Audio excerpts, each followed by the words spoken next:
நம்ம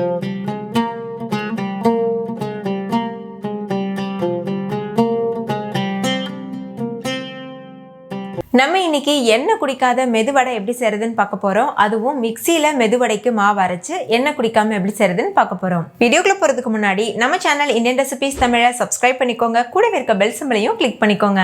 hi friends, என் பேர் Abhi. Welcome to Indian recipes Tamil.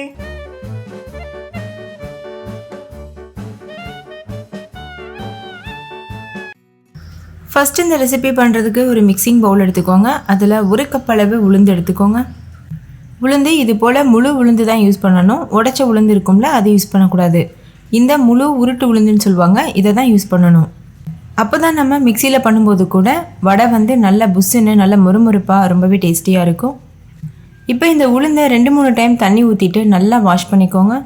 நல்லா கழுவி எடுத்ததுக்கப்புறமா தான் இதை ஊற வைக்கணும். இப்போ பாருங்கள், தண்ணி எவ்வளோ க்ளீனாக இருக்குது. இந்த அளவுக்கு நல்லா வாஷ் பண்ணதுக்கப்புறமா இந்த உளுந்தை அப்படியே ஊற வச்சுருங்க. ஒரு 2-3 மணி நேரம் இது நல்லா ஊறட்டும். ஊறினதுக்கப்புறமா நம்ம இதை பார்க்கலாம். இப்போ இது ஒரு ஓரமாக இருக்கட்டும். இப்போ உளுந்து நல்லா ஊறிடுச்சு பாருங்கள். இப்போ இதில் இருக்க தண்ணியெல்லாம் வடிச்சிட்டு உளுந்தை மட்டும் மிக்சி ஜாரில் சேர்த்துக்கோங்க.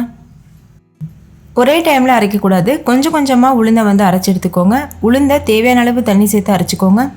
எந்த அளவு முடியுமோ அந்தளவுக்கு நல்ல மைய ஃபைன் பேஸ்ட்டாக அரைச்சிடணும். பாருங்கள், இந்த மாதிரி முடிஞ்சளவு குறைவான தண்ணி சேர்த்து அரைக்க பாருங்கள். நம்ம அரைக்கிறதுக்கு யூஸ் பண்ணுற தண்ணி கூலிங்கான தண்ணி தான் யூஸ் பண்ணணும். நார்மல் தண்ணி யூஸ் பண்ணக்கூடாது.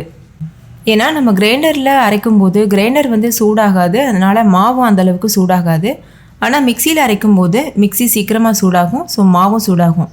அந்த மாதிரி மாவு சூடாச்சுன்னா வடை பெர்ஃபெக்டாக வராது. இப்போ எல்லா மாவையும் அரைச்சி எடுத்ததுக்கப்புறமா கை வச்சு இது போல் நல்லா கலந்துக்கோங்க. உங்ககிட்ட பீட்டர் இருந்ததுன்னா அதை வச்சு கூட நீங்கள் பீட் பண்ணி எடுத்துக்கலாம். நம்ம நார்மல் விப்பிங் க்ரீம்லாம் பீட் பண்ணுவோம்ல, அந்த மாதிரி. இந்த ஸ்டெப் ரொம்ப ரொம்ப முக்கியம். இது போல் நல்லா நம்ம அடித்து எடுத்துட்டோன்னா தான் அந்த மாவு நல்லா ஃப்ளஃபியாக வரும், வடையும் நல்ல புஷ்ஷுன்னு வரும். ஒருவேளை உங்களுக்கு கையில் பண்ணுறதுக்கு கஷ்டமாக இருந்ததுன்னா இது போல் நம்ம வீட்டில் விஸ்க் வச்சுருப்போம்ல, அது வச்சு கூட நீங்கள் பீட் பண்ணி எடுத்துக்கலாம். 10-15 நிமிஷத்துக்கு இது போல் நல்ல மாவை பீட் பண்ணி எடுத்துக்கணும். அப்போ நம்மளுக்கு வடை உள்ளே நல்லா சாஃப்டாக, வெளியில் நல்லா கிறிஸ்பியாக கிடைக்கும். பிஸ்க் வச்சு நல்லா பீட் பண்ணதுக்கப்புறமா கொஞ்சமாக கொத்தமல்லி இலை கட் பண்ணி சேர்த்துக்கோங்க. 2 பச்சை மிளகாய் பொடியை அரிஞ்சு சேர்த்துக்கோங்க. ஒரு கொத்து கருவேப்பிலையை இது போல் கிள்ளிட்டு சேர்த்துக்கோங்க. ஒரு பெரிய சைஸ் வெங்காயத்தை பொடியை அரிஞ்சிட்டு சேர்த்துக்கோங்க. 1 டீஸ்பூன் மிளகு சேர்த்துக்கோங்க. தேவையான அளவு உப்பும் சேர்த்துக்கோங்க. இப்போ இது கூட 2 டேபிள் ஸ்பூன் அரிசி மாவு சேர்த்துக்கோங்க. நம்ம மிக்சியில் அரைச்சதுனால கண்டிப்பாக ஓரளவுக்கு மாவு கொஞ்சம் தண்ணியாக தான் இருக்கும். அதனால் இது போல் அரிசி மாவு சேர்த்து இப்போ செய்யும்போது அப்படியே நம்ம கிரைண்டரில் ஆட்டின மாவு பக்குவத்தில் வந்துடும். இப்போ நம்ம சேர்த்துருக்க பொருட்கள் எல்லாம் ஒன்றோட ஒன்று நல்லா மிக்ஸ் ஆகுறது வரைக்கும் நல்லா மிக்ஸ் பண்ணி எடுத்துக்கோங்க. இப்போ வடை பொரிக்கிறதுக்கு மாவு தயாராக இருக்குது.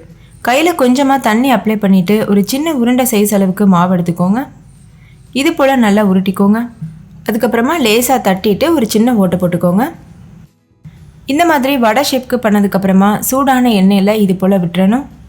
இப்போ எண்ணெய் நல்லா சூடாக இருக்குது. நல்லா சூடானதுக்கப்புறமா ஸ்டவ்வை மீடியம் ஃப்ளேமில் வச்சுட்டு அதுக்கப்புறமா வடையை இது போல் உள்ளே சேர்த்துருங்க.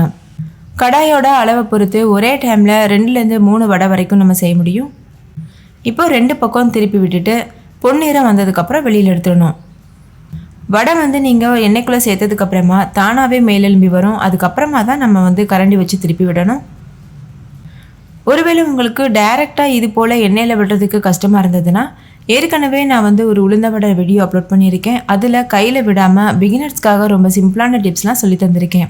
அந்த வீடியோவோட லிங்க் டிஸ்கிரிப்ஷனில் இருக்குது, வேணும்னா செக் பண்ணி பாருங்கள். இப்போ பாருங்கள், வடையோட கலர் நல்லா சேஞ்ச் ஆயிடுச்சு. நல்ல ஒரு கோல்டு கலரில் வந்திருக்கு. இந்த ஸ்டேஜில் நம்ம வெளியில் எடுத்துடணும். இதே போல் மீதி இருக்க எல்லா மாவுலையும் வடை செஞ்சுட்டு வெளியில் எடுத்துருங்க. கிரைண்டர் இல்லாமல் மிக்சி வச்சு நல்ல புஷ்ஷுன்னு முறுமுறுப்பான உளுந்த வடை நம்ம வீட்டிலேயே தயார் பண்ணிட்டோம். நீங்களும் கண்டிப்பாக நான் ஷேர் பண்ணியிருக்க டிப்ஸ் அண்ட் ட்ரிக்ஸ்லாம் ஃபாலோ பண்ணி வீடியோவில் சொல்லியிருக்கிறது போல் அப்படியே வீட்டில் செஞ்சு பாருங்கள். பெர்ஃபெக்டான மெது வடை நீங்கள் வீட்டில் செய்ய முடியும். ஓகே ஃப்ரெண்ட்ஸ், இந்த மெது வடை எல்லாருக்கும் ரொம்ப பிடிச்சிருந்துச்சுல? பிடிச்சிருந்தா லைக் பண்ணுங்கள், உங்கள் ஃப்ரெண்ட்ஸ் கூடயும் ஷேர் பண்ணுங்கள். இன்னொரு சூப்பரான ரெசிபியோட நான் உங்களை சந்திக்கிறேன். தேங்க்யூ, பாய்.